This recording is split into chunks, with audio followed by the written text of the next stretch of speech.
English కూడా బాగా వచ్చా ఆయనకి అప్పటికే? బహుశా ఏంటండి ఎస్వి రంగారావు అంటే ఇంగ్లీష్లో మోనార్క్ అన్నమాట. షేక్స్పియర్ రాసినటువంటి హ్యామ్లెట్ నాటకం, మర్చెంట్ ఆఫ్ వెనీస్ నాటకం ఇవన్నీ కూడా అదరగొట్టేశాడు. అదరగొట్టేస్తే మర్చెంట్ ఆఫ్ వెనీస్ నాటకంలో షైలాక్ వేషం చాలా గొప్పగా ఉంటుందన్నమాట. యంగ్ మెన్స్ హ్యాపీ క్లబ్ అని ఉంది కాకినాడలో. అక్కడ ఎస్వి రంగారావు, అంజలీదేవి, ఆదినారాయణరావు, రేలంగి వెంకటరామయ్య, బిఎస్ సుబ్బారావు వీళ్ళంతా కూడా మెంబర్సు. అక్కడే ఖిల్జీ రాజపతనం, పీశ్వారావు రథ ఇటువంటి నాటకాలన్నీ వేస్తూ ఈ షైలాక్ ఉన్నటువంటి మర్చెంట్ ఆఫ్ వెనీస్ కూడా వేశాడు.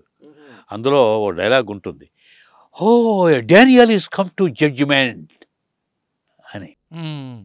ఈయన్ని పాతాళ భైరవి మాంత్రికుడి వేషం ఎలా చేస్తావు అని చెప్పేసి కేవీ రెడ్డి గారు అడిగి నిర్ణయించారు. అడ్గోరా డింపకురు ఉజ్జయినిపోయిన కోట ప్రాకారం దాటుతున్నాడు రా అని చెప్పేసి ఆ షైలాక్ క్యారెక్టర్ని తీసుకెళ్ళి నేపాళ మాంత్రికుడి క్యారెక్టర్కి అప్లై చేశారు. దాంతో హిట్ అయిపోయింది. అలా ఉండగా రంగారావు పరిచయం విషయంలో ఇంపార్టెంట్ ఏమిటంటే 1963లో నర్తనశాల వచ్చింది. అందులో కీచకుడు వేశాడు. జకార్తాలో అంతర్జాతీయ స్థాయిలో ఉత్తమ నటుడిగా అవార్డు వచ్చింది. వచ్చిన సందర్భంగా ఏలూరులో సత్కారం చేశారు ఆయనకి. ఆ సత్కారం అద్భుతం, పౌర సత్కారం. దానికి నేను చెప్పాను ఇందాక డాక్టర్ చెన్నకేశ్వర రంగారావు అని ఆయన అధ్యక్షుడు. నేను స్లిప్పు పంపించా, నేను ఒక 3 నిమిషాలు మాట్లాడదానండి. మాట్లాడమన్నారు. 3 నిమిషాలే మాట్లాడా. ఎస్వి రంగారావు ఆంధ్రుడిగా పుట్టడం మన వారి అదృష్టం. అందులో మన ఏలూరు అల్లుడు కావడం మనందరి అదృష్టం. పెళ్ళేటి వెంకటరామ గారు అల్లుడు కావడం మనందరి అదృష్టం.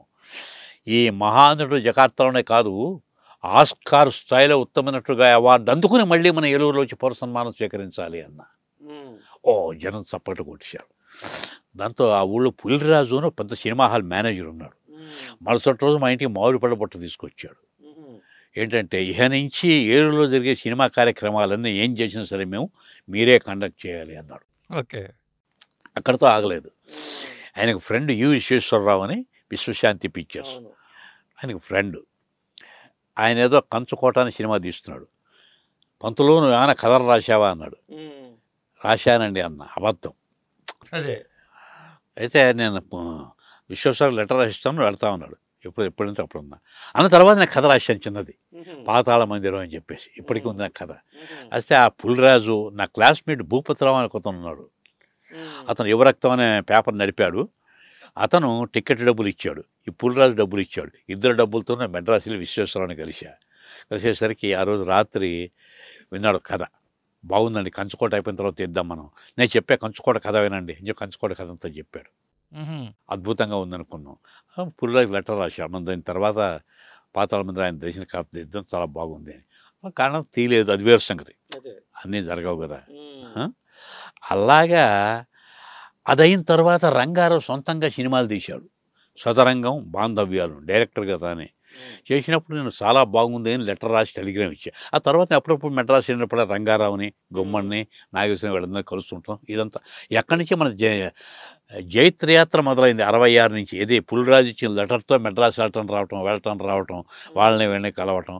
అప్పుడే నేను రాసినటువంటి త్రిలోక సుందరి అనే సినిమాకు ఒక కథ రాస్తే అప్పట్లో రంగారావు చాప్టర్ క్లోజ్ చేస్తూ ఉన్నాం. చేసిన తర్వాత దానికి వెళదాం. అయిన తర్వాత రంగారావు 68లో న్యూ ఇయర్ గ్రీటింగ్స్ పంపించాడు నాకు. గ్రీటింగ్స్ పంపిస్తే అదేమిటి, రవీంద్రనాథ్ ఠాగూర్ రాసిన గీతాంజలిలో 63వ పద్యం, oh Lord you have given me the seats, given me a seat in the homes I knew not, you have made me friends to whom I నాక్వెంటీ. నాకు తెలియని ఎందరెందరో స్నేహితులను పరిచయం చేశావు, నాకు తెలియని ఇళ్లలో నాకు చోటు కల్పించావు. అంతే కదండి. 83 ఏళ్ళు వచ్చినంత హేమసుందర్గా పరిచయం అవుతారో నాకు తెలుసా.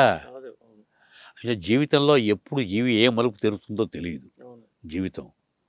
అంచేత నాకు తెలియని ఎందరినో స్నేహితులను చేసేవాడు భగవాన్ అని చెప్పేసాను. అక్కడి నుంచి నేను ప్రతిరోజు విలువైందే, ఏ రోజు ఎవరితో పరిచయం అవుతుందో అని నమ్మాను. కాబట్టే నాకు సినిమా ఇండస్ట్రీలో రామారావు గారు కొద్దిపాటి పరిచయం, రామారావు, నాగేశ్వరరావు, నారాయణ రెడ్డి, గుమ్మడి వెంకటేశ్వరరావు, సత్యనారాయణ, అంజలి, జమున, జానకి, కృష్ణకుమారి వీళ్ళంతా నాకు ఎంతో ఆత్మీయులు అయ్యారు. వీళ్ళందరితో పరిచయాలను ఊహించలేదు కదా.